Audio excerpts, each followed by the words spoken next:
Most people don't fail because they don't make money. They fail because they don't understand it. They wake up early. They work hard. They do everything they were told would get them ahead. And yet, at the end of the month, something feels off. The money comes in, and somehow it disappears. Not slowly, not carefully, but silently, like water leaking from a cracked glass you didn't even know was broken. And that's the part nobody talks about, because the real trap was never about how much you earn. It was about how you think. Welcome to this audiobook, The 1% Money Trap. What keeps you out? In this audiobook, you're going to discover something deeper than budgeting, deeper than saving, deeper than working harder. You're going to uncover the invisible patterns, the silent habits, the mental traps that quietly separate the 99% from the 1%, not overnight, but over years of small, repeated decisions. We're going to walk through this step by step.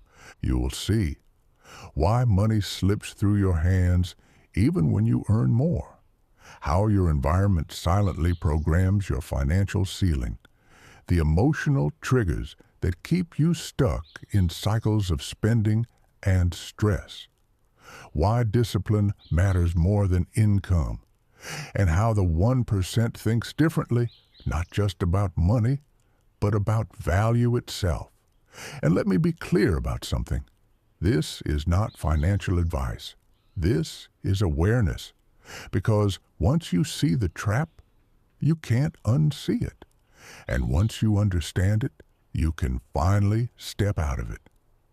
Here's the truth most people avoid. You don't rise to wealth. You either build the habits that hold it, or you build the habits that leak it. There is no middle ground. And here's a line I want you to remember. Money doesn't leave your life randomly. It follows your identity. Think about that. Because if your identity hasn't changed, your results won't either. So as you listen to this, don't just hear the words.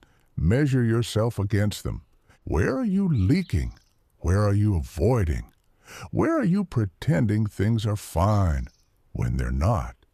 And if something hits you, if something feels uncomfortably true, that's not a coincidence. That's awareness knocking. If that happens, make a quiet contract with yourself. Stay until the end. No distractions. No skipping ahead. No half listening. Because the people who stay are the ones who change. And if at any point you feel this hitting deeper than expected, drop a comment. Share the moment that made you pause, not for validation, but for accountability. Because when you say something out loud, you make it real. Now, let's begin. Chapter 1, The Trap You Can't See. There is a version of you who is working hard, doing everything right, and still losing, not loudly, not dramatically, but slowly, quietly, consistently. This version of you doesn't feel like they're failing. That's what makes it dangerous. Because the most powerful traps in life don't feel like traps. They feel like normal. You wake up, you check your phone, you go to work, you earn, you spend, you repeat. Nothing looks broken, nothing looks wrong, but something is. And it shows up in moments you don't talk about. That hesitation before checking your bank account, that quiet stress when an unexpected expense appears, that thought, where did it all go? And maybe you've told yourself, I just need to earn more. But what if that's not the problem? What if the system you're operating in guarantees that no matter how much you earn, you'll always feel like you need more? This is the trap. Not poverty, not lack of opportunity, but a pattern, a cycle, a loop that keeps you moving without ever letting you arrive. And the reason it works so well is because it doesn't feel like a loop. It feels like life. You see, most people think money problems start with income, but they don't. They start with perception. Because before money ever touches your hands, it passes through your mind. And if your mind is trained to mishandle it, it doesn't matter how much you make. You'll lose it again and again and again. There are people making six figures, living paycheck to paycheck. There are people earning less, building stability. So what's the difference? It's not luck. It's not timing. It's not intelligence. It's awareness. The ability to see what others ignore. Because once you see the trap, you stop playing inside it. But until then, you're just running in circles, thinking you're moving forward. Let me ask you something. When you get paid, what's the first thing you think about? Is it growth or is it relief? Because that answer tells you everything. Most people don't think about building. They think about catching up, bills, expenses, things they've been delaying. And just like that, the money is already gone before it even arrives. That's not a money problem. That's a pattern problem. And patterns don't fix themselves. They repeat themselves until you interrupt them. Here's the truth. You don't get rich by earning more. You get rich by becoming someone who can keep more. And that requires something most people avoid. Honesty. Brutal, uncomfortable honesty about how you think, how you spend, how you react. Because if you can't face the pattern, you can't break it. And if you can't break it, you'll live inside it forever. Now here's where it gets deeper. Because this trap is not accidental. It's learned, conditioned, reinforced. From a very early age, you were taught how to earn, but not how to think. You were told to work hard, but not how to build. You were trained to follow systems that were never designed to make you free. And the most dangerous part? You accepted it without questioning it because it looked normal. Everyone around you was doing the same thing. Same habits, same conversations, same stress. And when something is repeated enough times, it stops feeling wrong. It starts feeling inevitable, but it's not.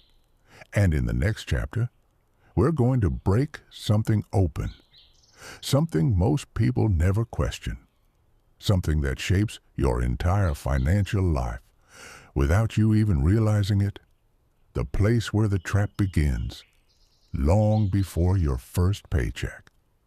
Chapter 2, where the programming begins, before you ever earned your first dollar, before you ever paid your first bill, before you ever felt that quiet pressure of not enough.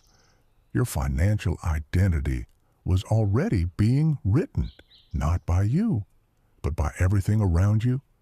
Listen carefully, because this is where most people lose control of their future before they even know they had one. You didn't wake up one day and decide how to think about money. You absorbed it.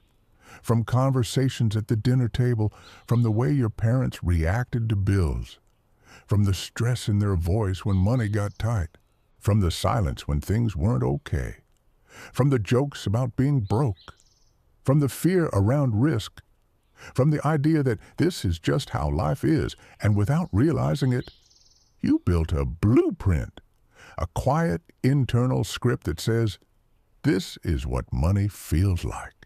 This is what I can have. This is what is normal for me. And here's the problem. Most of those scripts were never designed for growth. They were designed for survival. Think about it. If you grew up hearing things like, money is hard to make, rich people are different, we can't afford that, be grateful for what you have. Those words didn't just pass through you, they stayed. They shaped your limits. They set your ceiling. And now, even as an adult, even with access to more opportunity than ever before, you're still operating inside a system you didn't choose. That's the trap. Because it's invisible. You don't feel programmed. You feel realistic. You feel practical. You feel like you're just being smart. But what if your version of smart is actually just inherited fear? What if the reason you hesitate, the reason you play safe, the reason you don't take certain opportunities isn't because you can't, but because somewhere deep down you were taught not to? Let that sit for a second, because this is where everything starts to shift. You see, the 1% doesn't just have different money. They have different conditioning. They grew up seeing money differently, talking about it differently, using it differently. For many of them, money wasn't something to fear. It was something to direct, something to grow, something to multiply. And when you grow up around that, it becomes your normal, just like your environment became yours. So this isn't about blaming your past. It's about understanding it. Because you can't rewrite a script you don't realize you're reading from. And most people never question it. They just continue it. They earn more, but think the same. They get opportunities, but hesitate the same. They want more, but operate with the same limits. And then they wonder why nothing changes. Let me ask you something. When you think about making more money, what's your first emotional reaction? Excitement or tension? Because that reaction is not random. It's programmed. Some people think this is possible. Others think this is risky. Same opportunity. Different conditioning, different outcomes. Now, here's where it gets real. Because even when people start improving, even when they start earning more, those old patterns don't disappear. They follow. They show up in subtle ways. Overspending to feel secure, avoiding investments because they feel too uncertain. Staying in comfort zones that feel safe, but limit growth. It's like trying to build a new life on top of an old identity. And eventually, that identity pulls you back. Not because you're weak, but because it's familiar. And the human mind always returns to what feels familiar. Even if it's limiting, even if it's painful, even if it keeps you stuck. This is why so many people rise and then fall. Not because they didn't have the chance, but because they didn't change the foundation. And without a new foundation, every new level becomes temporary.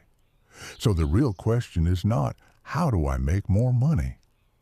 The real question is, who do I need to become to hold more money? Because money doesn't stay where it isn't understood. It doesn't stay where it isn't respected. And it definitely doesn't stay where it isn't managed. It moves, it leaves, it flows toward those who know what to do with it. That's the truth. And once you accept that, you stop chasing money and start building capacity. Capacity to think differently, act differently, decide differently. Because the moment your thinking changes, your patterns begin to shift.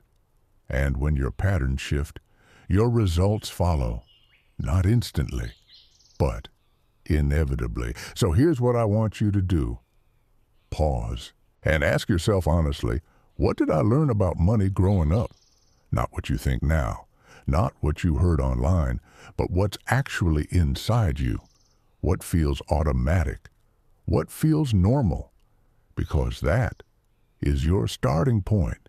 And if you're serious about changing your life, you have to be willing to question it, challenge it, rewrite it.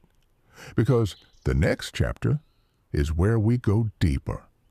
we're going to uncover something even more uncomfortable. Something that controls your financial life every single day and without asking for permission. Your habits. Not the big ones, not the obvious ones, but the small, silent, repeated behaviors that quietly decide your future. And once you see them, you'll never look at your daily life the same way again. Chapter 3. The Silent Habits That Decide Everything. Most people think their financial life is shaped by big decisions, a new job, a major investment, a risky opportunity, but that's not where the real game is played. The real game is in the small things, the things you don't notice, the things you don't question, the things you repeat every single day, because your life is not built by what you do occasionally. It is built by what you do automatically. And when it comes to money, those automatic behaviors are either building you or quietly draining you. Let's slow this down, because this is where the trap tightens. Think about your last 7 days, not the big moments, the small ones, the coffee you didn't think about, the subscription you forgot existed, the "I'll just get this" purchase, the moment you chose comfort over control. Individually, they feel harmless, almost invisible, but stacked together, they become a pattern, and patterns become outcomes. Here's a truth most people don't want to hear. You're not broke because of one big mistake. You're broke because of 1,000 small ones repeated consistently. That's the silent trap, because it doesn't look like failure. It looks like normal life, and that's why it's so dangerous. You don't fight it, you live inside it, without resistance, without awareness, without interruption. Now here's where it gets uncomfortable, because some of these habits don't even feel like financial decisions. They feel emotional. You spend when you're stressed. You reward yourself when you're tired. You justify purchases because you deserve it. And in the moment, it feels right. It feels earned. It feels like relief. But what you're really doing is training your brain. You're teaching it that money equals emotion, that spending equals comfort, that control equals restriction. And once that connection is built, it becomes automatic. You don't think, you react. And that reaction costs you, not once, not twice, but repeatedly. This is why people can increase their income and still stay stuck, because the habits didn't change, only the numbers did. And when the numbers go up, but the habits stay the same, the outcome stays the same too, just on a bigger scale. More income, more spending, same result, different level. Let me say that again, because this is where many people miss it. If your habits don't evolve, your income only amplifies your problems. That's the trap. Now imagine this. 2 people earn the same amount. One builds, the other consumes. 5 years later, they are living completely different lives. Not because of luck, not because of talent, but because of habits. One chose awareness, the other chose comfort. One delayed gratification, the other chased it. One made intentional decisions, the other made emotional ones. And over time, those small differences became massive gaps. That's how the 1% separates itself, not with dramatic moves, but with consistent discipline, not by avoiding life, but by controlling their responses to it. Because discipline is not about restriction, it's about direction. And most people have no direction with money. They just move, react, spend, repeat. Now here's the part that changes everything. You don't need to fix everything at once. You don't need to become perfect overnight. You just need to interrupt the pattern. Just once. Because awareness creates a gap. And in that gap, you get a choice to continue or to change. So the next time you feel the urge to spend without thinking, pause. Not forever. Just long enough to ask, is this a decision or a reaction? That one question can start to rewire everything. Because the goal is not to eliminate spending. The goal is to eliminate unconscious spending. There's a difference. One is controlled. The other controls you. And once you see that difference, you can't ignore it. Now let's go deeper. Because habits don't just live in your actions. They live in your environment, your surroundings, your influences, the people you talk to, the content you consume. Because every day you are being shaped subtly, constantly. And if your environment normalizes bad financial behavior, you will adopt it without even realizing it. Because humans don't just think independently, they adapt socially. They mirror what they see. They align with what feels familiar. So if everyone around you is spending, you will feel pressured to spend. If everyone around you is struggling, you will normalize struggle. If everyone around you avoids discipline, you will avoid it too. Not because you want to, but because it feels normal. That's how powerful environment is. And that's why changing your habits often requires changing your surroundings. Not completely, but intentionally. Because if you don't choose your environment, it will choose you. And it will shape you into whatever is easiest to maintain, not what is best for your growth. So now you have to ask yourself, is my environment helping me grow or keeping me comfortable? Because comfort is the quietest trap of all. It doesn't hurt. It doesn't pressure you. It just keeps you exactly where you are. And if you stay there long enough, it becomes your identity. And once something becomes your identity, it becomes very hard to change, but not impossible. Because the moment you become aware, you gain power. And the moment you act on that awareness, you begin to shift, slowly but surely. And in the next chapter, we're going to expose something even deeper, something most people never connect to money, but controls it completely. Your emotions, not logic, not strategy, not knowledge, but emotion. Because if you don't control your emotions, you will never control your money. And once you see how they're connected, everything starts to make sense. Dear friend, allow me to interrupt for a moment. Our team is currently working on improving our channel and videos. May we ask you, dear viewer, what you like about our videos, or perhaps what you would like to see in our videos. Perhaps a different video format or a different format for presenting audiobooks. Be skeptical. Your skeptical expert opinion can help us improve our videos even more. Thank you very much. We look forward to your comments under the video. Let's continue. Chapter 4, The Emotional Economy.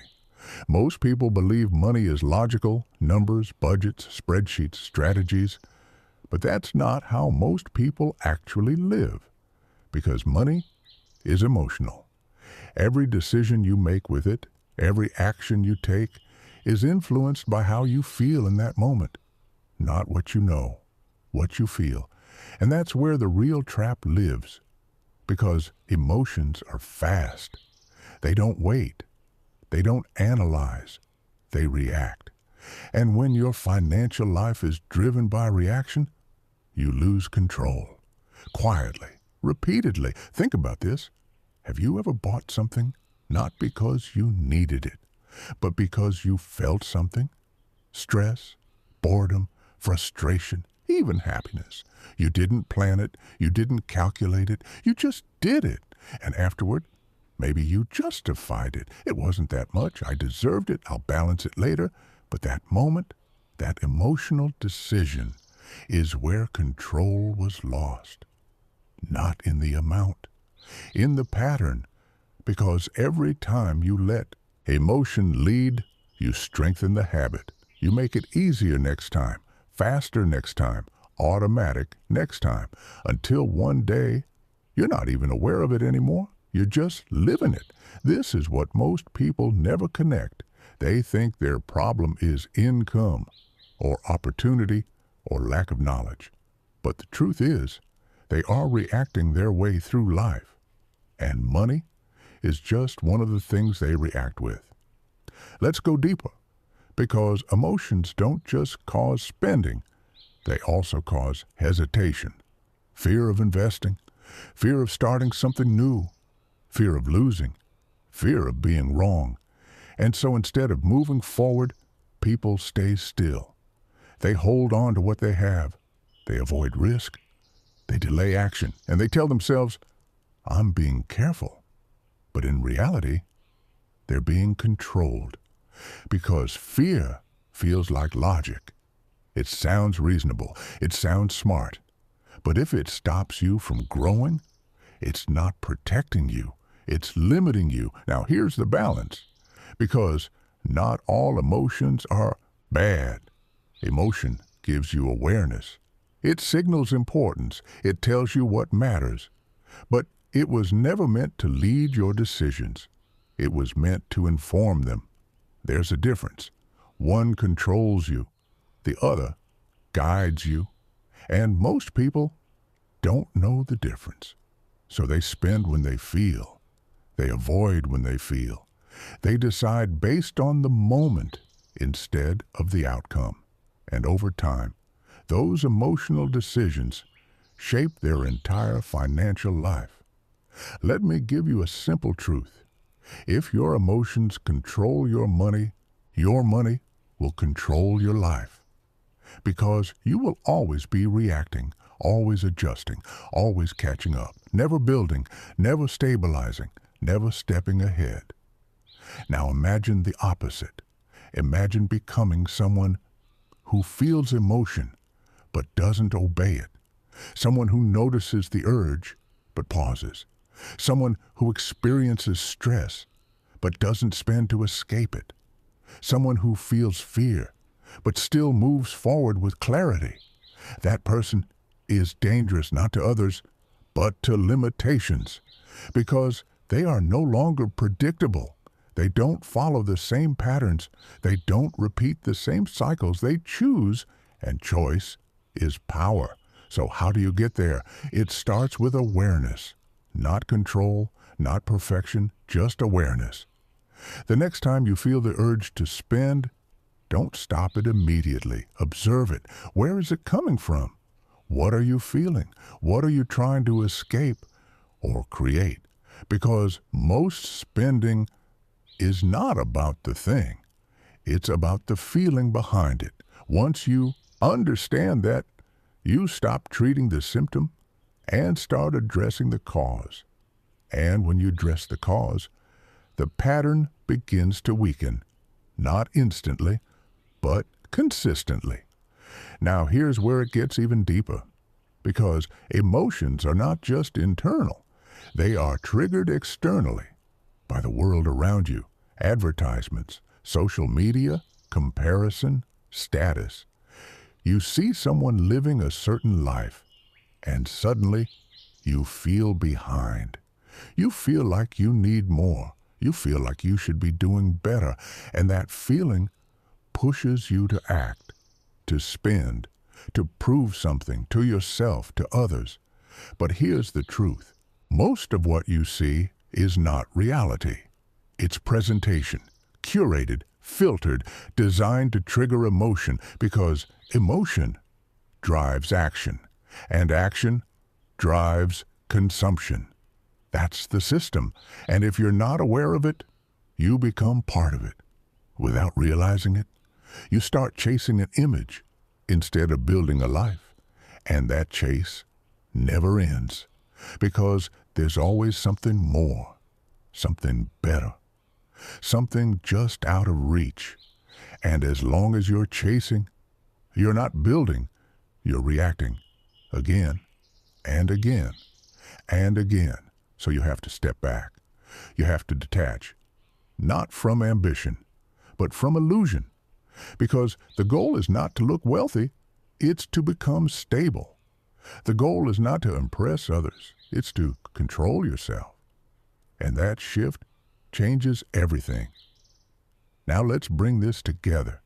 You have patterns, you have habits, you have emotional triggers, and all of them are shaping your financial reality, not occasionally, but constantly.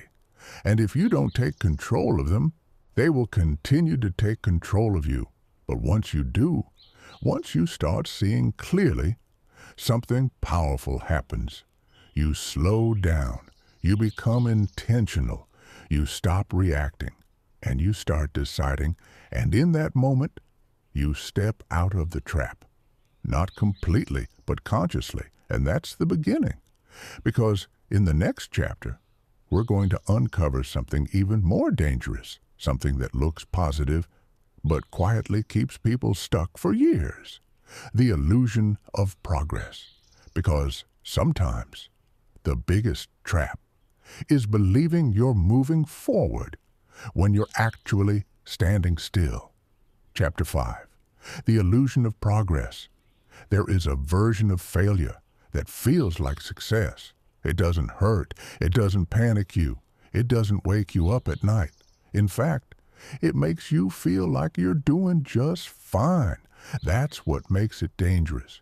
Because when you feel like you're progressing, you stop questioning, you stop analyzing, you stop improving, and slowly, without realizing it, you stop moving forward. This is the illusion of progress, and most people are living inside it. Let's break it down. You get a raise, you feel good, you upgrade your lifestyle, better food, better clothes, better experiences. It feels like growth. It looks like growth. But is it? Or is it just expansion? Because growth builds something. Expansion just stretches what already exists. And if what already exists is unstable, expansion makes it worse, not better. This is why so many people earn more and still feel the same, still stressed, still behind, still wondering where it all goes, because nothing actually changed. Only the scale did. The habit stayed, the mindset stayed, the pattern stayed, so the outcome stayed too, just in a bigger form. Let me say something that might challenge you. More money without more awareness is just a faster way to stay stuck. That's the illusion. Now let's go deeper, because progress isn't just about money, it's about direction. And most people don't have direction. They have movement, they stay busy, they stay active, they stay engaged, but they're not intentional. They're reacting, following, keeping up, and in a world that constantly moves, it's easy to confuse motion with progress. But they are not the same. Motion is doing, progress is building.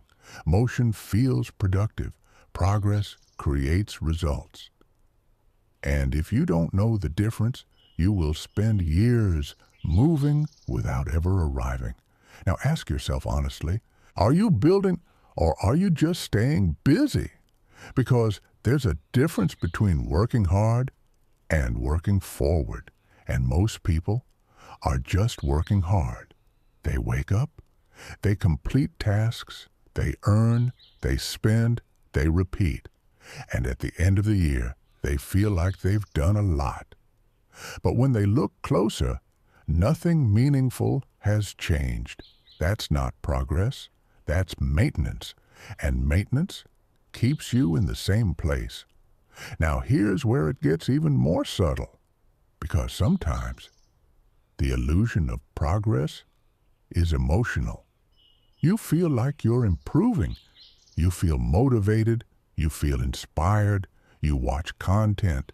You learn new ideas. You think differently for a moment, and it feels like growth. But then nothing changes. Your habits stay the same. Your actions stay the same. Your results stay the same because information is not transformation, and feeling inspired is not the same as being disciplined. This is where many people get stuck.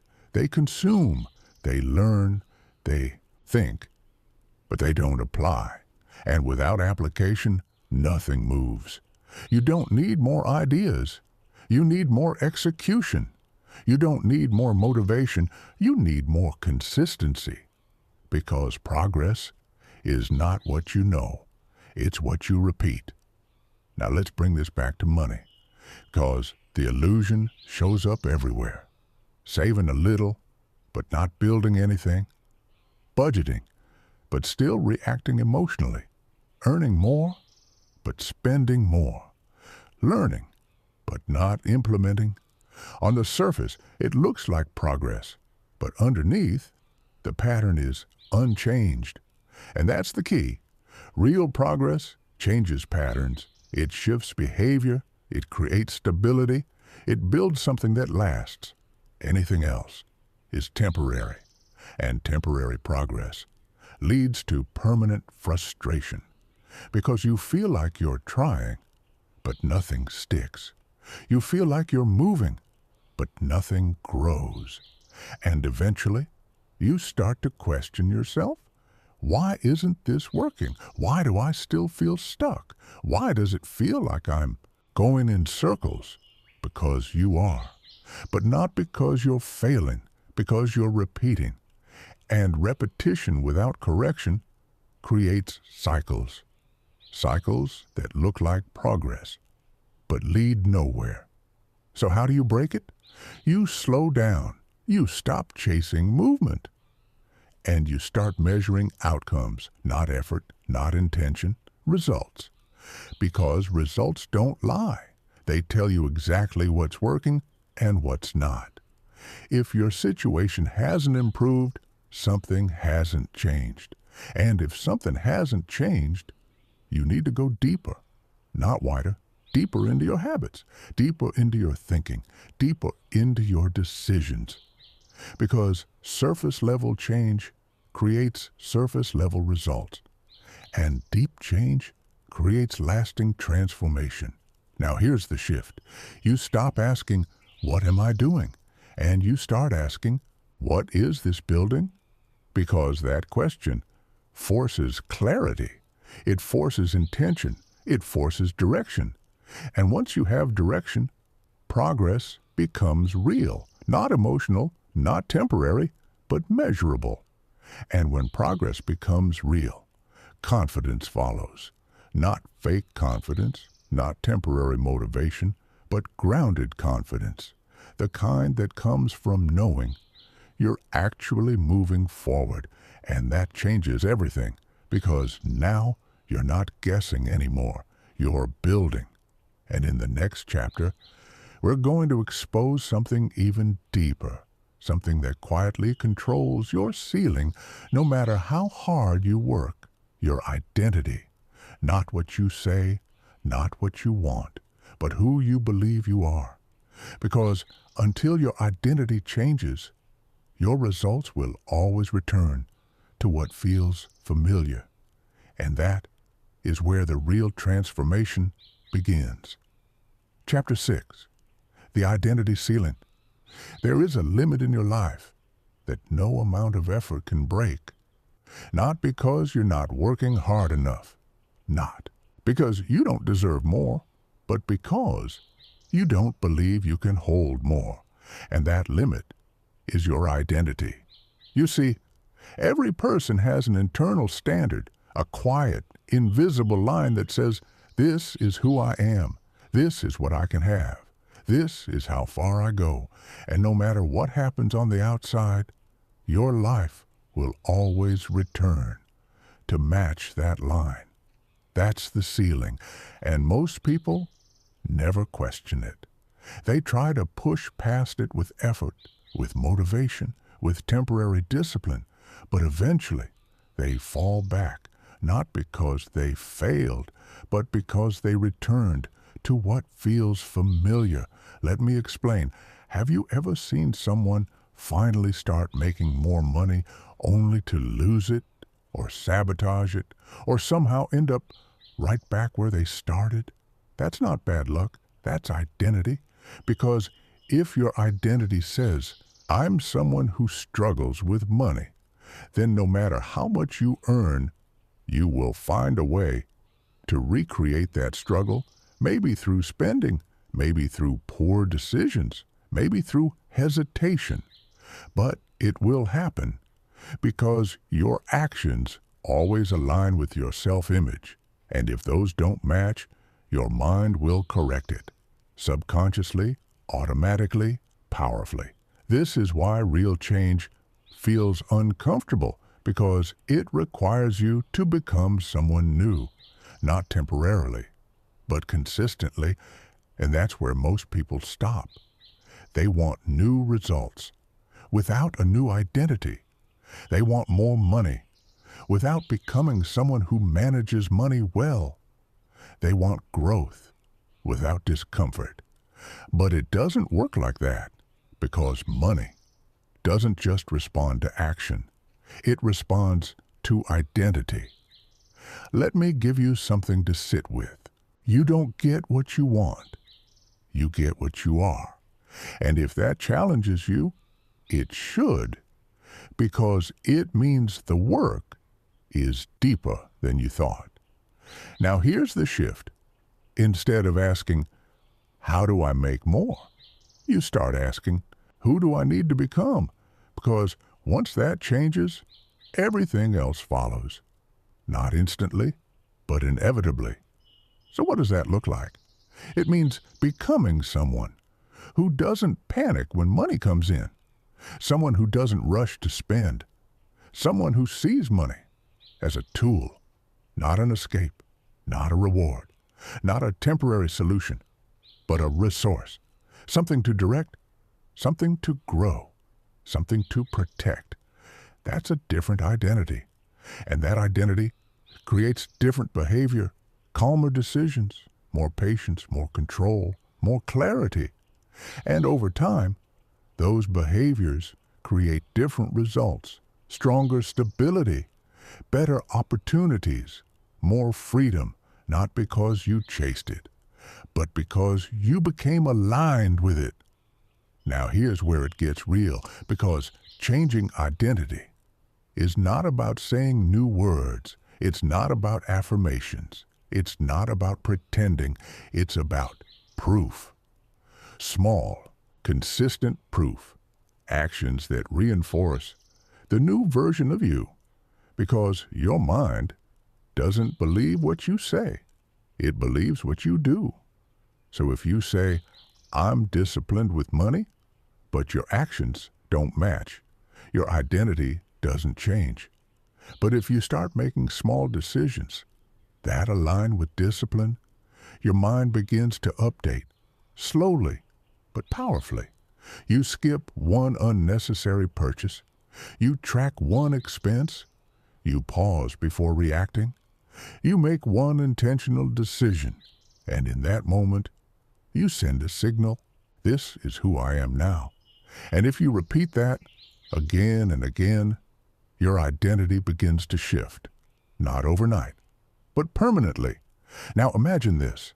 Imagine becoming someone who no longer feels pressure to spend, who no longer feels anxiety around money, who no longer reacts impulsively, who moves with control, with awareness, with direction.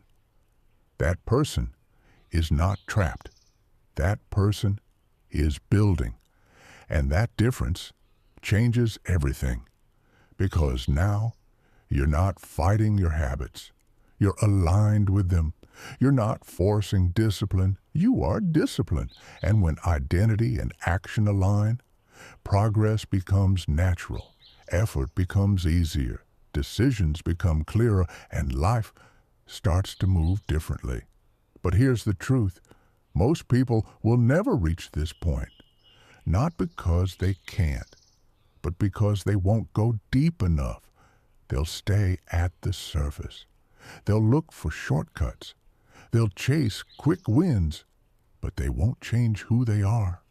And without that, nothing lasts. So now the question is simple. Are you willing to become someone new? Not for a day, not for a week, but for real. Because in the next chapter, we're going to challenge something even bigger. Something that most people rely on, but secretly keeps them stuck. Income. Because what if the thing you're chasing is not the thing that will set you free? Mate, write which city you're from. It's interesting to see which corners of the world are watching our videos. Chapter 7. The Income Illusion. Most people believe one thing will fix everything. More money, a higher salary, a better job, a bigger opportunity. And for a moment, it feels true. Because when more money comes in, pressure disappears. Bills get paid. Stress goes down. Life feels lighter. And you think, this is it. This is what I needed. But then something strange happens. Slowly, quietly. That relief fades. The new income becomes normal. The new lifestyle becomes expected. The expenses adjust. The habits expand. And suddenly, you're right back where you started, just at a higher level. That's the illusion, because income doesn't solve the problem. It masks it, temporarily, until your patterns catch up, and they always do. Let's be honest. How many times have you said, if I just made a little more, things would be different? But when you made more, did everything change, or did it just shift? Because the truth is, income doesn't create control. Control creates control. And without it, more money becomes more responsibility, more pressure, more ways to lose it. This is why you see people earning more than ever and still feeling stuck, still stressed, still chasing, because they didn't fix the foundation. They just added more weight to it. And weak foundations don't hold under pressure. They crack, they collapse, they reset. Now here's the part most people avoid, because it sounds uncomfortable, but it's necessary. If you can't manage what you have now, you won't manage more later. You'll just lose more, faster, and that's not failure, that's math. Because money doesn't change you, it reveals you. It amplifies your habits, your discipline, your awareness, or your lack of it. So if you're careless with a little, you'll be careless with a lot. If you're intentional with a little, you'll be powerful with a lot. That's the difference. Now let's shift perspective. Because income is not the enemy. It's just misunderstood. The goal is not to chase income. The goal is to build systems that make income useful.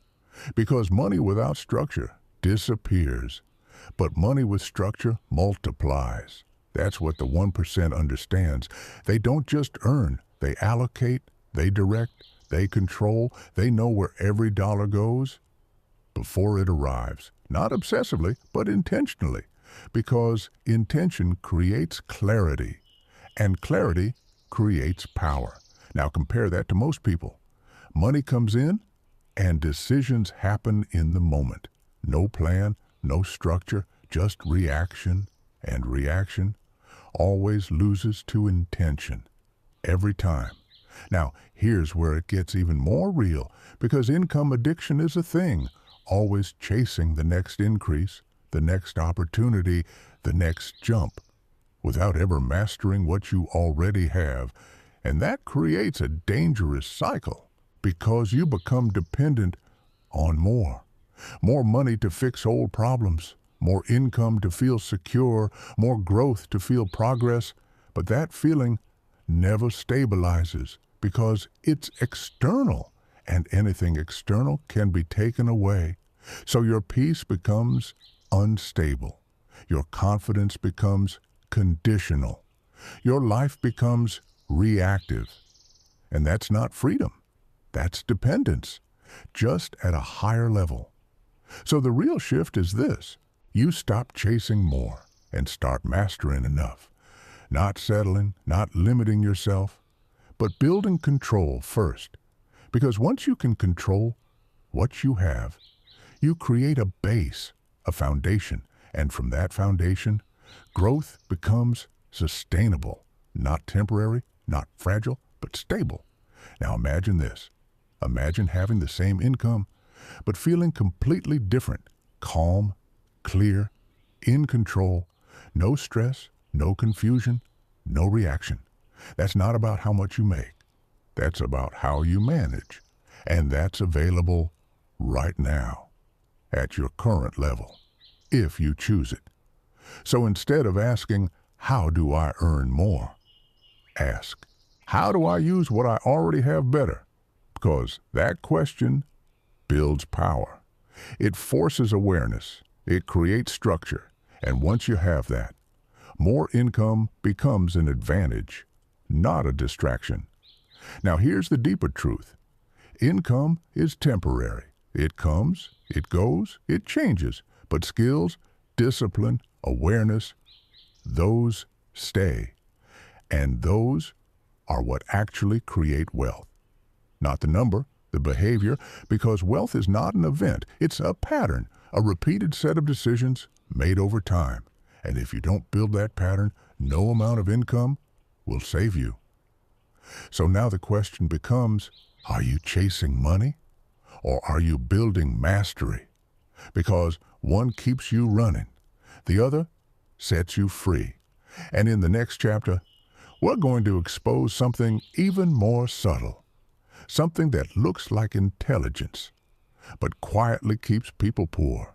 Knowledge, because knowing and doing are not the same, and most people are stuck right in between. Chapter 8, The Knowledge Trap. There is a dangerous place where many people get stuck for years, a place that feels productive, feels intelligent, feels like progress, but quietly, it keeps you exactly where you are. That place is knowledge without action, because knowing what to do is not the same as doing it. And most people know far more than they apply. They understand budgeting. They've heard about investing. They've watched videos, read books, listened to advice. They can explain the concepts. They can talk about strategy. They can repeat the ideas. But their life doesn't reflect any of it. That's the trap. Because knowledge creates the illusion of control. It makes you feel like you're improving, like you're getting closer, like you're on the right path. But if nothing changes in your behavior, nothing changes in your results. Let me say something clearly. Information does not change your life. Execution does. And until you cross that line, from knowing to doing, you will stay stuck. Not because you lack intelligence, but because you lack implementation. Now here's why this happens. Because learning feels safe. It feels productive without risk. You can sit, consume, understand, without being judged, without failing, without discomfort. But action is different. Action exposes you. It tests you. It forces you to face reality. And that's uncomfortable. So instead of acting, people keep learning. More videos, more books, more strategies. Always preparing, always getting ready, but never starting. And the longer they stay there, the harder it becomes to move, because they become addicted to the feeling of learning without the pressure of doing. That's the knowledge trap. And it's one of the biggest reasons people never escape the cycle, because they confuse awareness with progress. But awareness without action is just observation. It doesn't build anything. Now let's bring this back to money, because this is where it becomes real. You might know you should save, but do you? You might know you should invest, but have you? You might understand discipline, but are you consistent? Because if the answer is no, then knowledge is not your problem. Execution is. And until you accept that, nothing changes. Now here's the shift. You stop asking, what else do I need to learn? And you start asking, what have I not applied yet? Because the truth is, you already know enough to improve your life. You just haven't done it consistently. And consistency is what creates results. Not intensity, not motivation, not bursts of effort, but repetition. Doing the same right things over and over until they become automatic. That's where transformation happens, not in what you learn, but in what you repeat. Now imagine this. Imagine taking just one idea, one principle, and actually applying it daily. Tracking your spending, pausing before purchases, saving intentionally, not perfectly, but consistently. Over time, that one action would create more change than consuming 100 new ideas, because action compounds, knowledge doesn't. And that's the difference. Now, here's where it gets even deeper, because knowledge can also become a shield, a way to avoid responsibility. You tell yourself, I'm still learning. I need more clarity. I'm not ready yet.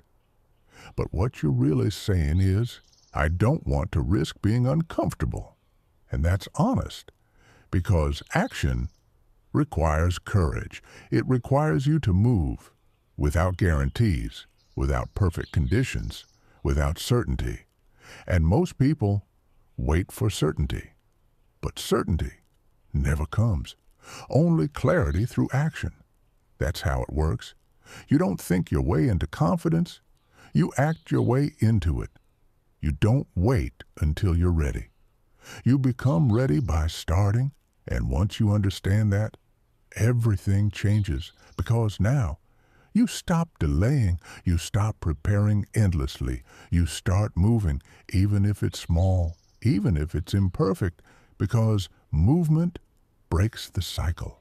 And once the cycle breaks, progress begins. Real progress, not emotional, not imagined, but visible. Now here's the final piece, because knowledge is not useless, it's powerful, but only when it's paired with action.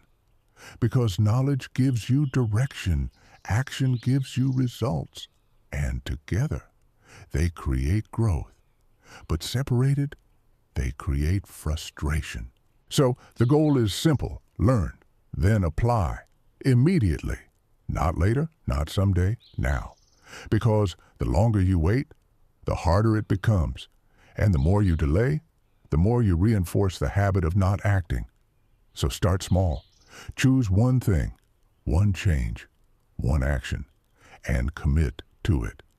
Because that commitment is what separates the 1% from everyone else. Not what they know, but what they do with what they know. And in the next chapter, we're going to uncover something even more subtle, something that feels harmless, but slowly destroys your future, time. Because how you use it is how you build your life. And most people are spending it without even realizing the cost. Chapter 9, The Time Leak. Nobody notices money can be lost and earned back. Opportunities can disappear and reappear. But time only moves in one direction. Forward, always forward, and every day, whether you notice it or not, you are spending it. The question is not if you're spending time. The question is how. Because the way you use your time quietly determines the way your life unfolds, and most people are not using it. They are leaking it. Slowly, silently, consistently. This is one of the deepest traps of all, because unlike money, you don't feel time leaving. There's no notification, no alert, no warning, just days, turning into weeks, weeks into months, months into years, and one day you look back and realize nothing really changed. Not because you didn't want it to, but because you didn't direct your time. You reacted with it. Let's slow this down. Think about your average day, from the moment you wake up to the moment you go to sleep. Where does your time go? Not where you think it goes, where it actually goes. Because there's a difference. Most people overestimate their discipline and underestimate their distractions. They say they're busy, but busy with what? Scrolling, checking, switching between tasks, reacting to notifications, filling moments with noise instead of intention. And individually, each moment feels small, harmless, insignificant, but stacked together, they become a pattern, and that pattern becomes your life. Here's the truth most people avoid. You don't lose your future in one decision. You lose it in 1,000 small distractions. That's the time trap. Now connect this back to money, because they are directly linked. Time is not just hours. Time is opportunity. Time is skill. Time is growth. And if your time is scattered, your results will be scattered too. You cannot build something meaningful with fragmented focus. You cannot grow if your attention is constantly pulled away. And you cannot create financial stability if your time is not directed toward it. Because money follows value, and value requires time, focused time, intentional time, disciplined time. Now here's where it gets real. Most people don't lack time, they lack priority. They say, I don't have time to learn. I don't have time to improve. I don't have time to build something. But somehow, they have time to scroll, time to watch, time to consume, time to avoid, because it's not about time, it's about choice, and choice reveals priority. So when you say you don't have time, what you're really saying is, it's not important enough yet, and that's honest. But it's also dangerous, because if you don't prioritize your growth, life will prioritize your struggle. That's how it works. Now imagine this. Imagine taking just 1 hour every day, one focused hour, no distractions, no interruptions, no noise, and using it to build, to learn, to improve, to think, to plan, to execute. 1 hour, that's it. Doesn't sound like much, but over time, it compounds. Day after day, week after week, month after month, and suddenly, you're not the same person anymore because you used your time differently. You directed it instead of leaking it, and that's the shift. You stop treating time as something to fill and start treating it as something to invest. Because every hour you spend is either building your future or maintaining your present. There is no neutral. Now here's the deeper layer. Because time is not just about quantity, it's about quality. You can spend hours and still get nothing done because your attention is divided, your focus is weak, your mind is elsewhere. And in today's world, this is the biggest challenge. Distraction, constant, endless, designed to pull you away from what matters. And if you don't protect your attention, you will lose your time. And if you lose your time, you lose your direction. So the real skill is not just managing time, it's managing attention, choosing what deserves your focus and eliminating what doesn't. That's discipline, not extreme, not complicated, just intentional.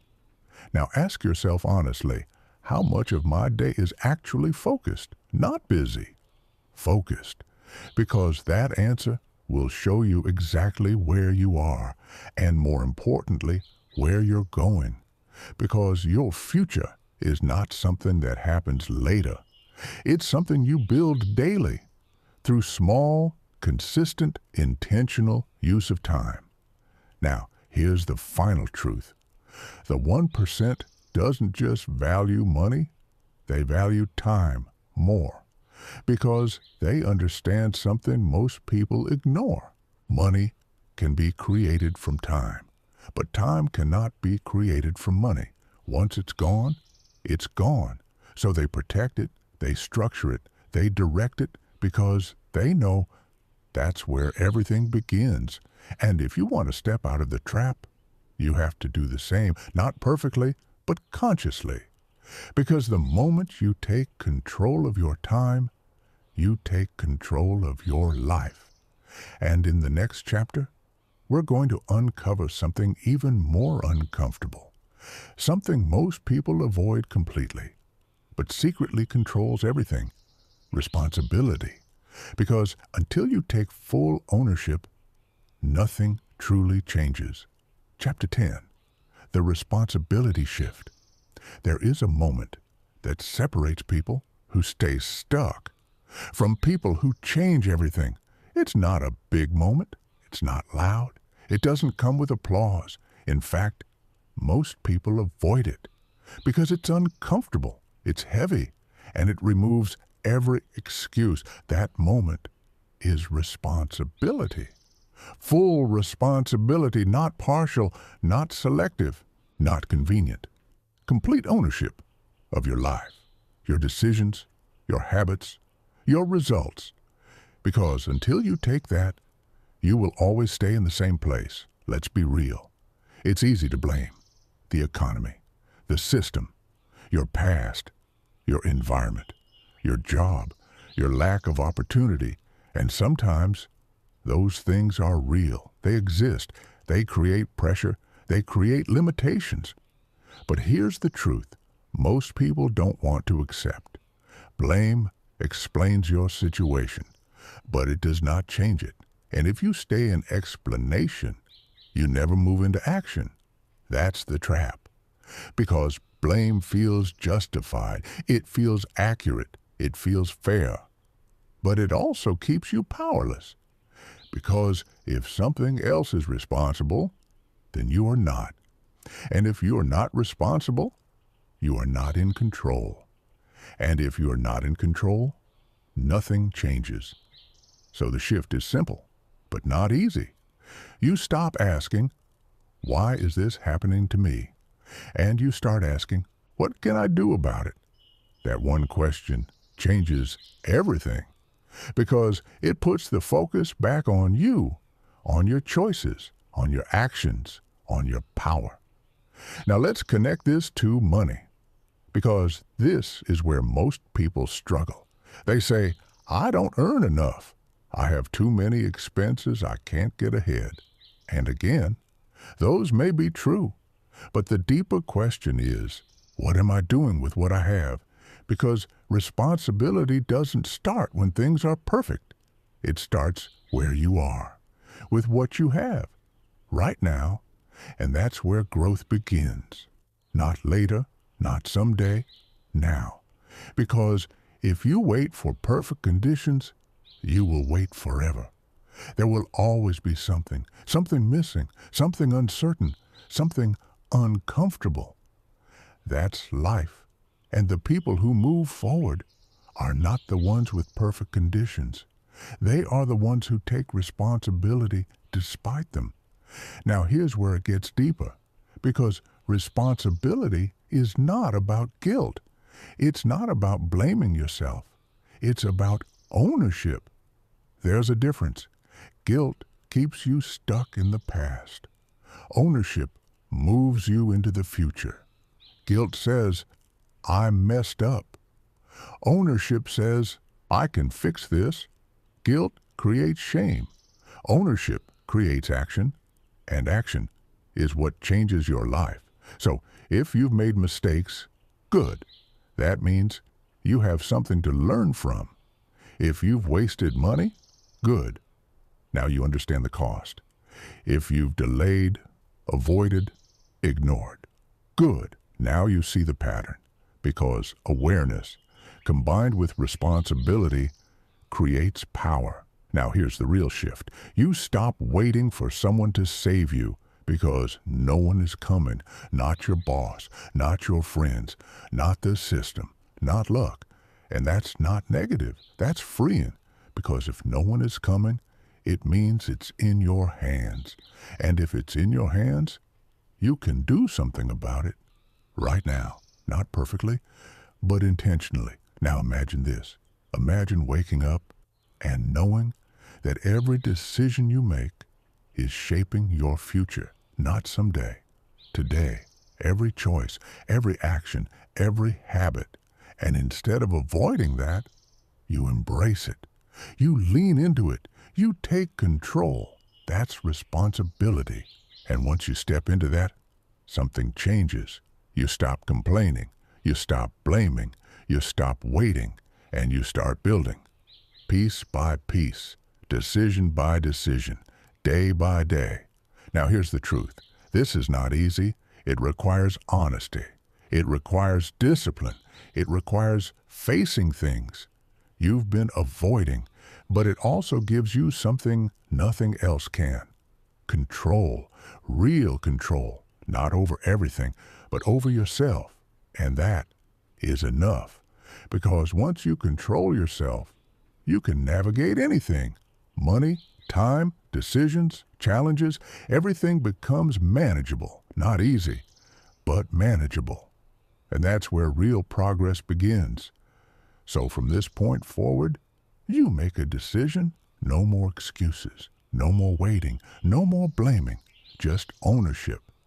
Because the moment you take responsibility, you step out of the trap and into possibility. Now, in the next chapter, we're going to break something even deeper, something that most people don't even realize is holding them back. Comparison. Because the moment you start measuring your life against someone else's, you lose control of your own. Friend, write your opinion on this topic in the comments. Do you agree with us or not? I'm interested to hear your thoughts. Chapter 11. The Comparison Trap. There is a silent force that distorts your thinking, weakens your decisions, and quietly destroys your progress. It doesn't look dangerous. In fact, it feels normal, almost automatic. You see someone doing better, and instantly, you measure yourself against them, their income, their lifestyle, their success, their pace, and without realizing it, you step out of your own path and into theirs. That's comparison, and it's one of the most destructive habits in the entire money game. Because the moment you compare, you lose clarity, you lose direction, you lose control. Let's slow this down. You open your phone, you see someone traveling, someone buying something expensive, someone talking about success, and suddenly your life feels smaller, your progress feels slower, your situation feels behind, even if nothing actually changed. That's the illusion, because comparison doesn't reflect reality. It reflects perception, and perception is easily manipulated. You're not seeing their full story, you're seeing a moment, a highlight, a curated version of their life, and you're comparing it to your full reality, your struggles, your doubts, your behind the scenes. That's not a fair comparison, but your mind doesn't care. It reacts, it feels, it judges, and those feelings start to influence your decisions. You spend more to feel equal. You rush to feel caught up. You make choices not based on your path, but based on someone else's pace, and that's where the damage happens. Because now, you're not building your life. You're reacting to theirs. Let me give you something to remember. Comparison makes you chase speed instead of building direction, and speed without direction leads nowhere. Now here's the deeper problem. Comparison doesn't just affect your spending. It affects your mindset, your confidence, your identity. You start to question yourself. Why am I not there yet? What am I doing wrong? Why does it seem easier for them? And slowly, you begin to doubt your path, even if it's the right one. And doubt is dangerous because it slows you down. It makes you hesitate. It makes you second-guess decisions that require confidence. And without confidence, you stop taking action. Or worse, you take the wrong action just to feel like you're moving. Now let's connect this back to money, because this is where it becomes real. Comparison leads to unnecessary spending, lifestyle inflation, impulse decisions, trying to keep up. But here's the truth. You don't know what it costs them to live that life. You don't know their debt, their stress, their reality behind the scenes. You only see the surface. And if you build your life based on someone else's surface, you will create your own instability, because you're not building for yourself. You're performing for perception, and performance is expensive. Now imagine the opposite. Imagine being completely focused on your own path, your goals, your growth, your pace. No comparison, no pressure, no distraction, just clarity. That person moves differently. They don't rush. They don't react. They don't waste energy on things that don't serve them. They build quietly, consistently, intentionally, and over time, they create something real, not flashy, not performative, but stable. And stability is power. Because when you're stable, you don't need to prove anything. You don't need to keep up. You don't need to react. You move with control. And control is what creates freedom. Now here's the shift. You stop asking, how do I compare? And you start asking, how am I improving? Because progress is not relative. It's personal. It's about where you were and where you are now. That's the only comparison that matters. Everything else is noise. Now, here's something deeper. Comparison is often driven by insecurity, a feeling that you're not enough, not fast enough, not successful enough, not where you should be. But that feeling doesn't come from reality. It comes from perspective, and perspective can be changed, because your path is not supposed to look like anyone else's. Your timing is not supposed to match theirs. Your journey is yours. And when you accept that, comparison loses its power. You stop measuring, you stop chasing, you stop reacting, and you start building. Now ask yourself honestly, where am I comparing my life? Instead of focusing on it. Because that awareness is where the shift begins. And once you shift, everything becomes clearer. Decisions become easier. Spending becomes intentional. Progress becomes real. Because now you're not distracted. You're aligned. And alignment is what moves you forward. Now, in the next chapter, we're going to uncover something even more subtle. Something that feels harmless, but quietly keeps people trapped for years. Comfort. Because the thing that feels safest is often the thing that holds you back the most. Chapter 12. The Comfort Trap. There is a place where nothing feels urgent, nothing feels wrong, nothing feels broken, and yet nothing truly improves. That place is comfort, and comfort is one of the most dangerous traps in your entire life. Because it doesn't hurt you, it doesn't push you, it doesn't force you to change, it simply keeps you exactly where you are. And if you stay there long enough, that place becomes your identity. Let's slow this down. Comfort is not the enemy. We all need it. Moments of rest, moments of peace, moments to breathe.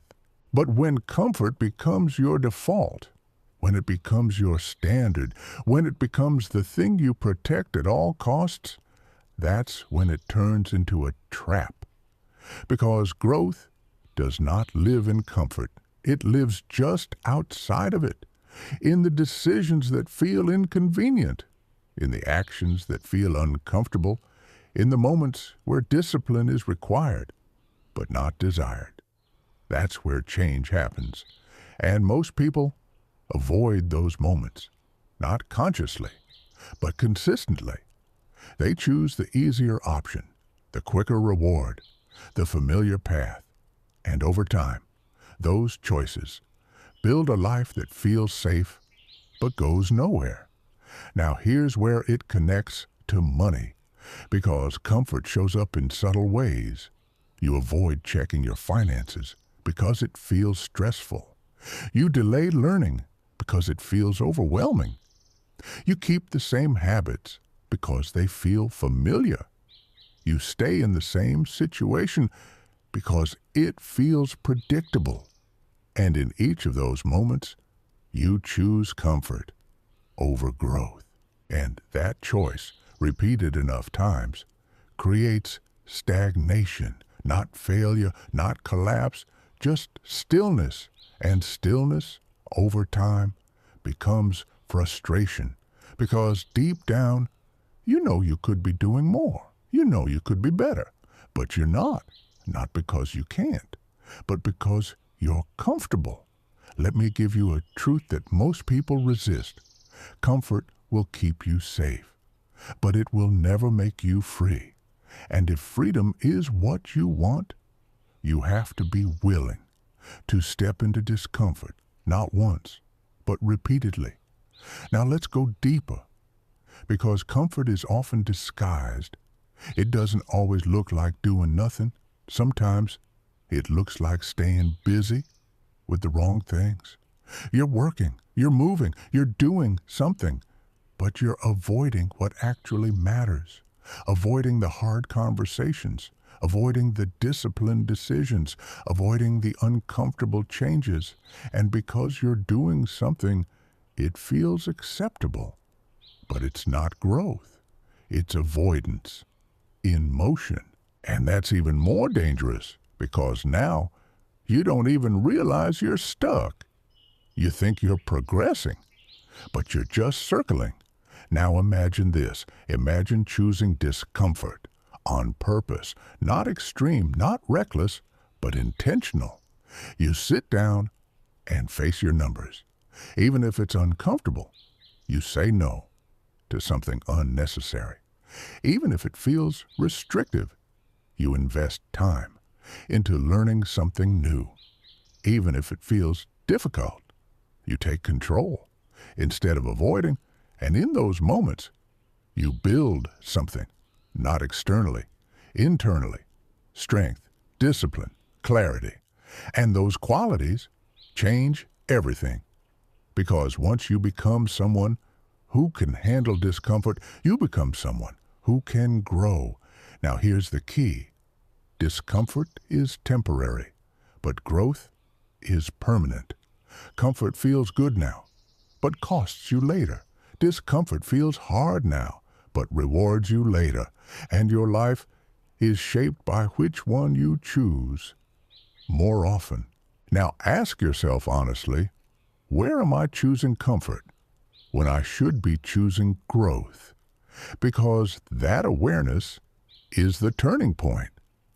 That's where everything begins to shift. Not dramatically, not instantly, but directionally. And direction is what matters. Because once you start moving in the right direction, progress becomes inevitable. Now here's the deeper truth. The 1% is not special. They are not superhuman.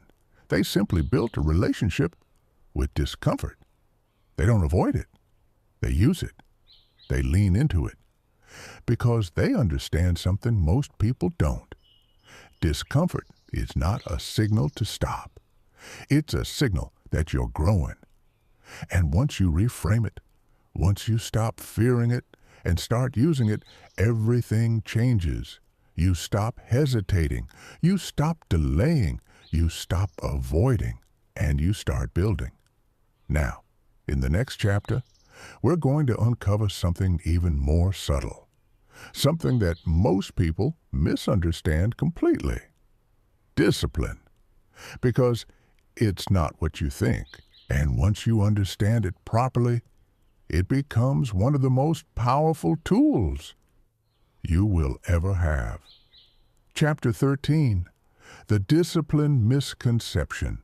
When most people hear the word discipline, they feel resistance, pressure, restriction, something heavy, something uncomfortable, something they don't want, because they've been taught to see discipline as punishment, as forcing yourself to suffer, as denying yourself everything enjoyable. And that's why they avoid it. That's why they delay it. That's why they never build it. But here's the truth. Discipline is not what you think it is. It's not punishment. It's not restriction. It's not suffering. Discipline is control, and control is freedom. Let that sink in. Because most people believe the opposite. They think freedom is doing whatever they want, whenever they want, without limits. But that kind of freedom leads to chaos, to inconsistency, to instability, and eventually to regret. Because when you don't control yourself, something else will. Your emotions, your impulses, your environment, your habits. And once that happens, you're not free. You're reactive. And reaction is not control. Now let's bring this back to money. Because this is where the difference becomes clear. A person without discipline spends based on feeling, buys based on impulse, avoids based on discomfort, and over time, those decisions create instability, stress, confusion, a constant feeling of being behind. But a disciplined person moves differently. They don't remove enjoyment, they control it. They don't eliminate spending, they direct it. They don't avoid life, they structure it. And because of that, they experience something most people don't. Stability, clarity, peace. That's real freedom, not doing whatever you want, but having control over what you choose. Now, here's where most people get stuck. They wait to feel disciplined. They wait for motivation. They wait for the right moment. But discipline doesn't come from feeling. It comes from decision. And more importantly, it comes from repetition. Because the first time you choose discipline, it feels hard. The second time, still uncomfortable. The third time, slightly easier. And over time, it becomes normal. Not because it changed, but because you did. That's how discipline is built, not in one big moment, but in small, consistent choices. Now imagine this. You feel the urge to spend, but instead of reacting, you pause, you think, you decide. That's discipline. You don't feel like tracking your money, but you do it anyway. That's discipline. You don't feel like learning, but you sit down and focus. That's discipline. And in each of those moments, you build something, not just results, identity. Because every disciplined action reinforces who you are becoming. And over time, that identity becomes natural. Now here's the deeper truth. Discipline is not about being perfect. It's about being consistent. Because perfection is unsustainable, but consistency is powerful. Missing once doesn't break you. Quitting does. So the goal is not to be flawless. The goal is to keep going, no matter what. Now, let's go deeper. Because discipline also creates something else. Momentum. And momentum changes everything. Because once you start moving, it becomes easier to continue. But starting, that's the hardest part. That's where most people stop. They think about it, they plan it, they delay it, but they don't begin. And without beginning, nothing happens. So the real shift is simple. You stop waiting and you start. Small, simple, immediate, because action creates momentum, and momentum creates discipline, not the other way around. Now here's the key. Discipline is not something you do occasionally. It's something you become.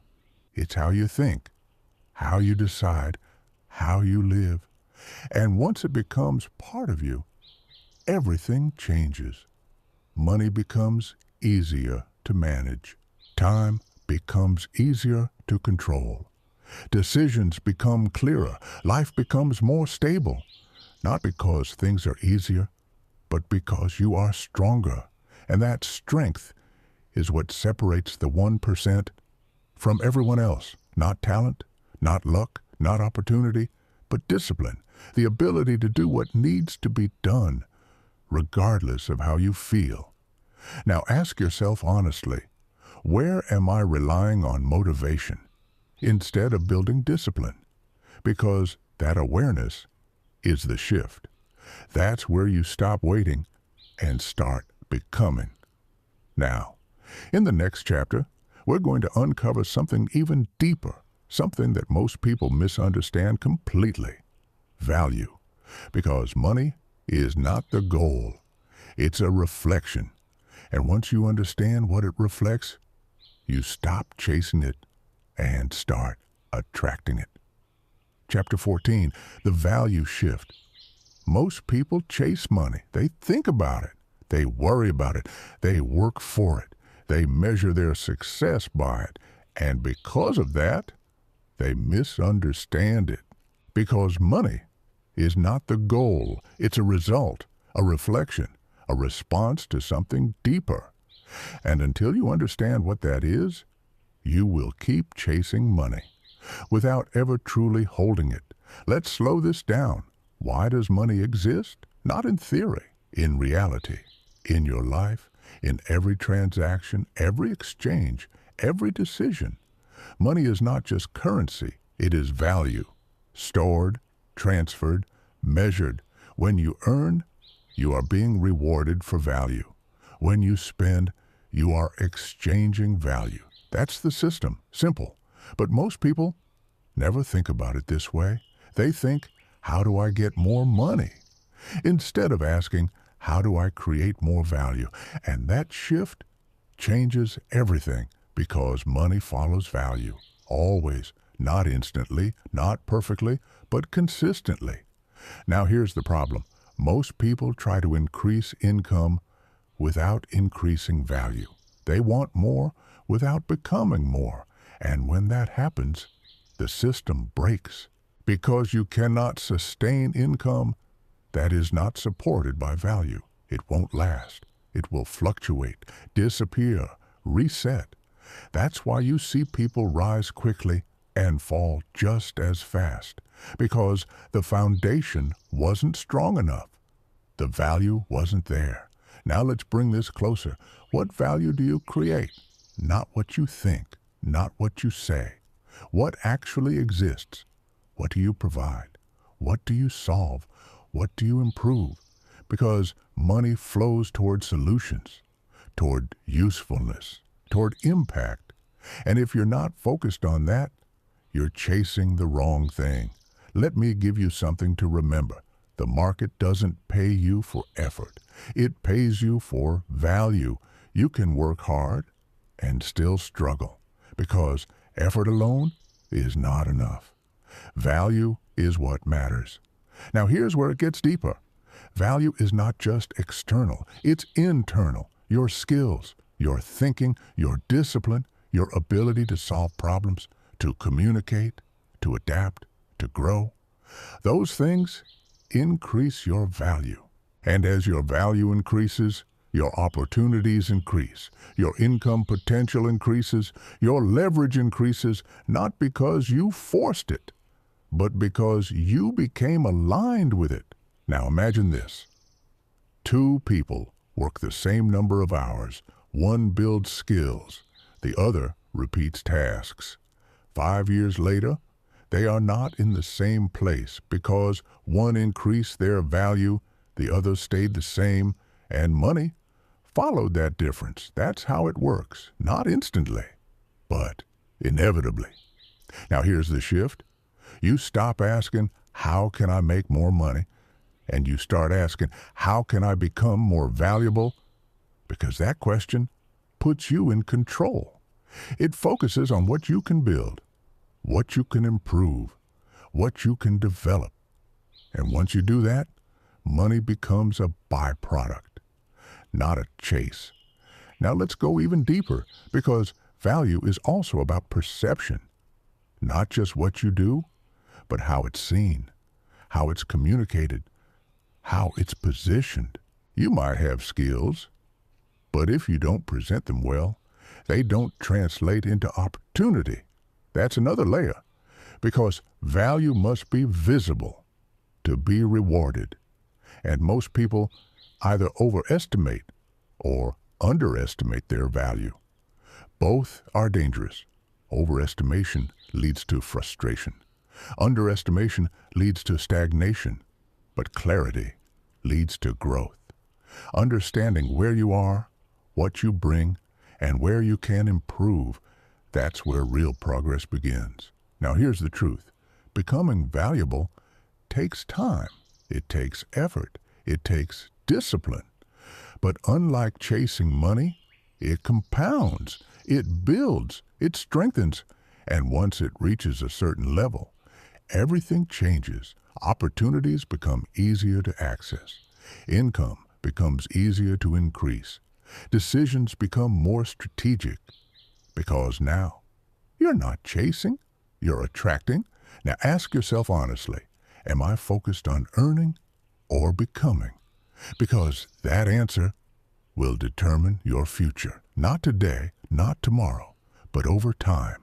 Because the path you choose now is the one you'll walk repeatedly. And repetition creates reality. Now here's the final shift. You stop seeing money as the goal, and you start seeing it as feedback. Feedback on your value, your decisions, your discipline, your direction. And once you see it that way, you stop chasing it blindly and start building intentionally. Now, in the next chapter, we're going to uncover something even more powerful, leverage. Because the 1% doesn't just work harder, they work smarter. And once you understand how they use leverage, you stop trading time for money and start multiplying your impact. Chapter 15, The Leverage Advantage. There are two ways to build a life. You can trade your time, or you can multiply it. Most people only know the first one. They wake up, they work, they earn, they stop, and the moment they stop, the income stops too. That's the cycle. Time for money, hour by hour, day by day, and at first, it feels normal. It feels stable. It feels predictable. But over time, something starts to feel off. Because no matter how hard you work, there is a limit, a ceiling, a point where you simply can't do more. And that's where most people get stuck. Not because they lack effort, but because they lack leverage. Let's break this down. Leverage is simple. It's the ability to create more output without increasing your input, to do more without doing more, to multiply instead of just adding. And once you understand this, you start seeing the world differently. Because the 1% does not rely on effort alone. They use leverage relentlessly, strategically, consistently. Now there are different forms of leverage: time, skills, systems, people, technology. And in today's world, this has never been more accessible. You can create something once, and it continues to produce. You can build systems that work while you rest. You can use tools that amplify your output, but most people never reach this level, not because they can't, but because they're trapped in the time for money mindset. They believe, I need to work more to earn more. And while that's partially true, it's incomplete because working more has limits. Leverage doesn't. Now let's connect this back to you. Think about how you currently earn. Is it directly tied to your time? If you stop, does the income stop? If the answer is yes, you are in the cycle. And again, this is not wrong. It's just limited because the goal is not just to earn. It's to build something that continues beyond your immediate effort. Now, here's where it gets important. Leverage is not about avoiding work. It's about directing it differently. Instead of asking, how can I work more? You start asking, how can I make this work for me? Because that question opens a different path, a path of creation, of systems, of scalability.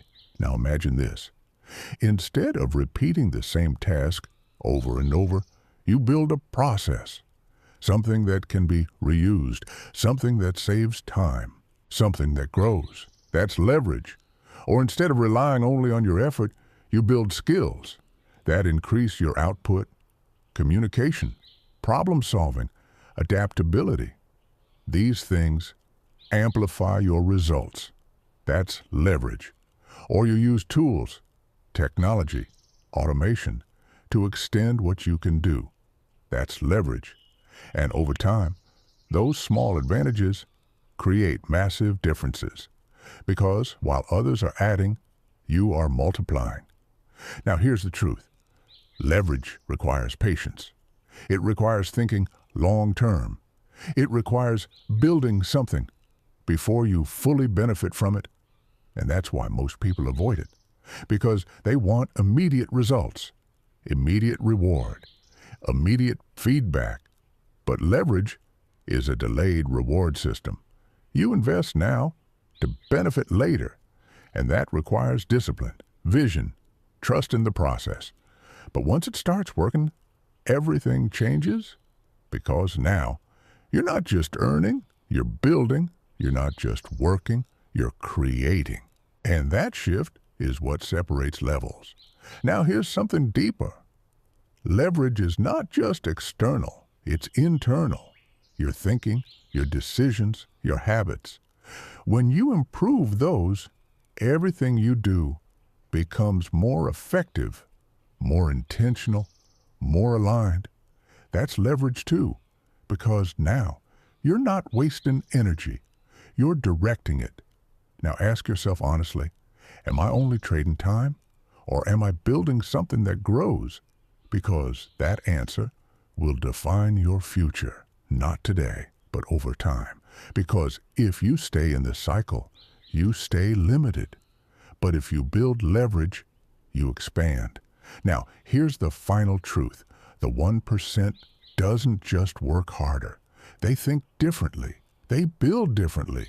They structure differently. They don't just earn money. They design systems that generate it. And once you understand that, you stop chasing effort and start building impact. Now, in the next chapter, we're going to go even deeper into something most people avoid completely: risk. Because without understanding risk, you will either avoid opportunities or destroy yourself chasing them, and both keep you trapped. Chapter 16, The Risk Misunderstanding. Most people fear risk. They avoid it, delay it, doubt it. They see risk as danger, loss, failure, uncertainty, and because of that, they stay where they are, safe, predictable, comfortable, but also stuck. Because what they don't realize is this: avoiding risk is the biggest risk of all. Let that sink in, because it changes everything. You see, risk is not the enemy. Misunderstood risk is. There are two types of risk: the one you see and the one you ignore. The one you see is obvious. Starting something new, investing, changing direction, taking a chance. That feels risky because it's visible, it's immediate, it's uncomfortable. But the risk you don't see is more dangerous. Staying the same, repeating the same patterns, avoiding growth, delaying action. That feels safe. But over time, it costs you everything. Now, let's connect this to money, because this is where most people get trapped. They avoid investing because they're afraid of losing. They avoid opportunities because they're afraid of failure. They avoid change because they're afraid of uncertainty. And so they stay where they are, earning, spending, repeating. But what they don't calculate is the cost of staying the same, the lost opportunities, the missed growth, the years that pass without progress. That's risk too, just slower, quieter, more comfortable, and far more expensive. Now here's the shift. You stop asking, how do I avoid risk? And you start asking, which risk is worth taking? Because every path has risk. There is no safe option, only different outcomes, different timelines, different consequences. So the goal is not to eliminate risk. It's to understand it, to measure it, to choose it wisely. Now imagine this. Two people. One avoids risk, plays safe, stays consistent. Years pass, and nothing changes. The other takes calculated risks, learns, adjusts, builds. Years pass, and everything changes. Not because they were lucky, but because they were willing to step into uncertainty, willing to grow, willing to fail and learn from it. That's the difference. Now here's something important. Not all risk is good.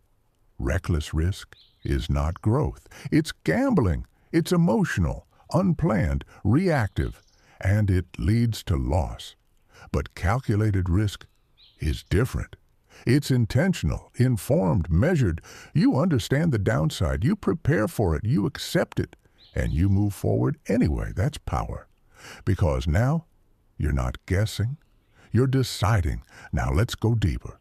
Because fear of risk is often fear of failure, fear of being wrong, fear of losing, fear of looking bad. And those fears keep people small. They keep them from trying, from moving, from building. But here's the truth. Failure is not the opposite of success. It's part of it. Every step forward comes with uncertainty. Every level of growth comes with mistakes. And if you're not willing to face that, you will never move.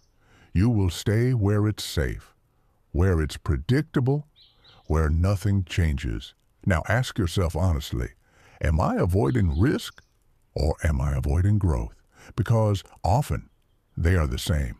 And once you see that, your perspective shifts. You stop fearing risk. You start respecting it. You start using it as a tool, as a step, as a path forward. Now here's the deeper truth. The 1% is not fearless. They feel the same uncertainty, the same doubt, the same hesitation, but they act anyway, not blindly, not recklessly, but intentionally, because they understand something most people don't. Risk is the price of opportunity. And without paying that price, you stay where you are. Now imagine living differently, seeing opportunities and evaluating them clearly, not emotionally, not fearfully, but strategically, knowing when to move, when to wait, when to adjust. That's control, that's awareness, that's growth. And once you build that, you stop being trapped by fear. You start being guided by clarity. Now, in the next chapter, we're going to uncover something even deeper, something that most people never question. Security. Because what feels secure is often the very thing that keeps you from becoming free. Chapter 17. The security illusion. There is a word that most people trust without question. A word that feels safe, comforting, responsible, smart. That word is security. And at first, it sounds like the right goal. A stable job, a steady income, a predictable life. No surprises, no risks, no uncertainty, just consistency. And for a while, it works. It feels good. It feels controlled. It feels like you're doing everything right. But then something begins to shift. Not outside, inside. A quiet realization that despite all the security, you're still dependent, still limited, still one decision away from everything changing. And that's when the illusion starts to crack. Because what most people call security is not security. It's stability without control. Let's break this down. If your income depends on one source, you are not secure. You are dependent. If your lifestyle depends on constant income, you are not stable. You are exposed. If your future relies on something, you do not control. You are not protected. You are vulnerable. That's the truth. And most people never face it because it's uncomfortable, because it challenges everything they've been told to believe. Get a good job, stay consistent, play it safe. And again, there's nothing wrong with stability. But when stability becomes your only strategy, you limit your potential, you limit your options, you limit your freedom, because real security doesn't come from one source. It comes from control. Control over your skills, your decisions, your ability to adapt, your ability to create. That's real security, not something external, but something internal. Now here's where it gets real. Because the world has changed. Opportunities have expanded. Systems have evolved. And yet, many people are still operating with outdated definitions of safety. They believe, if I just stay consistent, I'll be fine.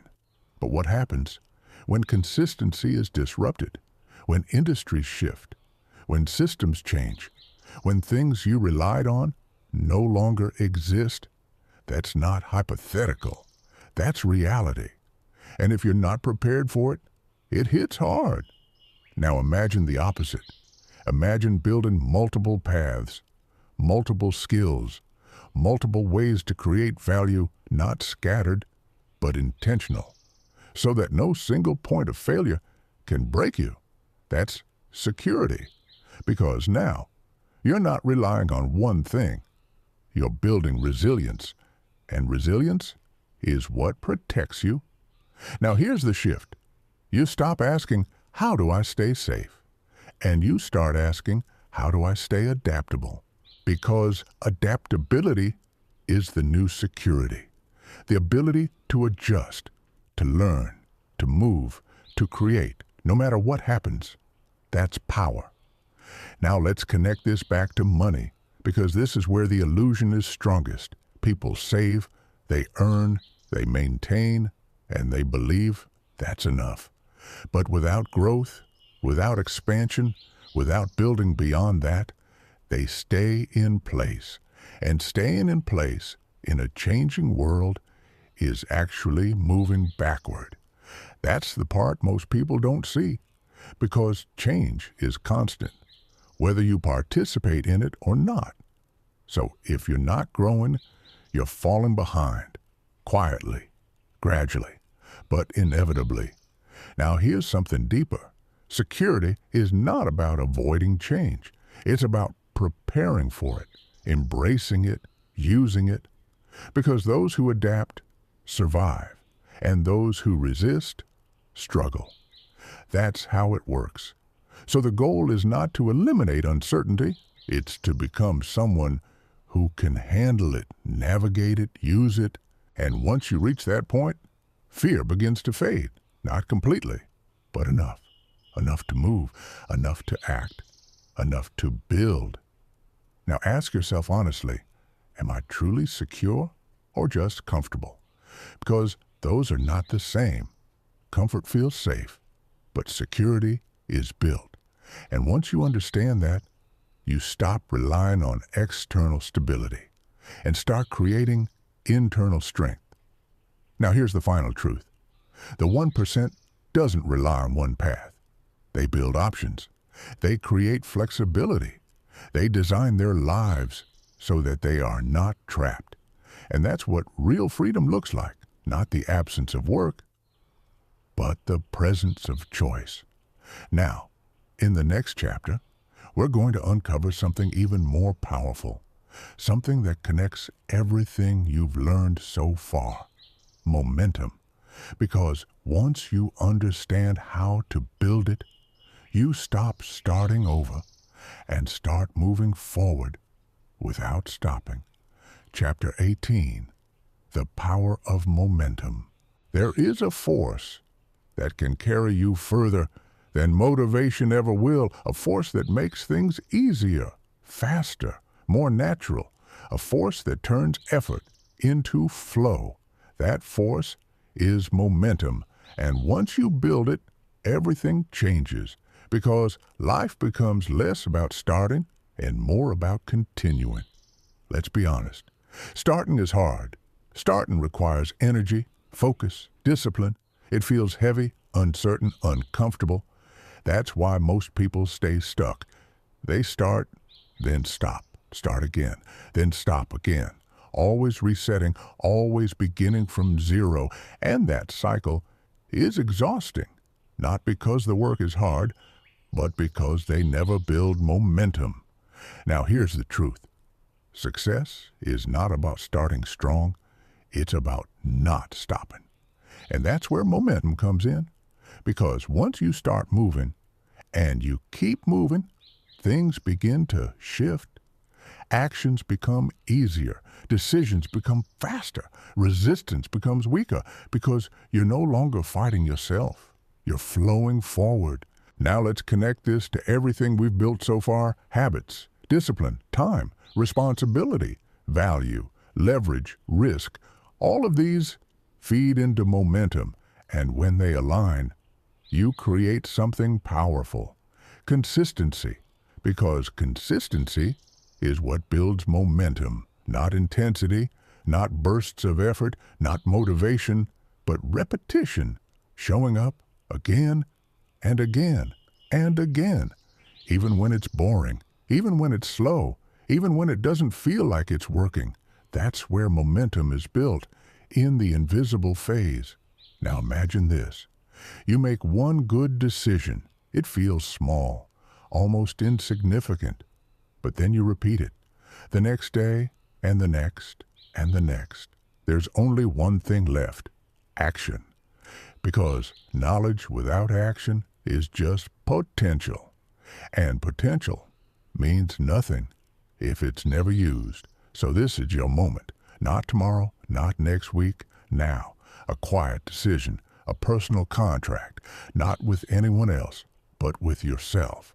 That you are no longer going to live unconsciously, no longer going to repeat patterns without questioning them, no longer going to react without thinking, no longer going to delay what you know needs to be done.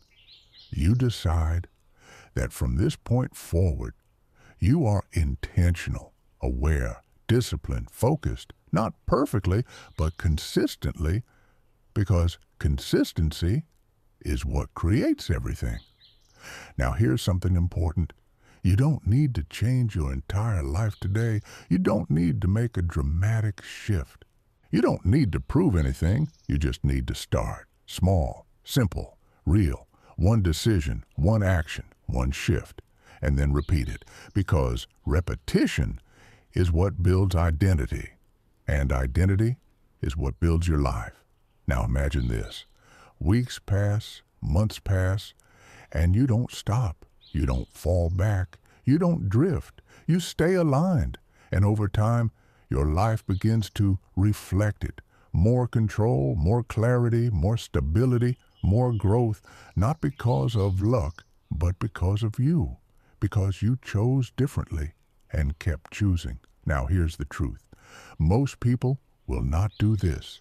They will listen, agree, feel motivated, and then return to the same patterns, the same habits, the same cycle. not because they can't change, but because they don't commit. But you're not most people, not anymore, because you stayed, because you listened, because you saw. And now you have a choice to go back or to move forward.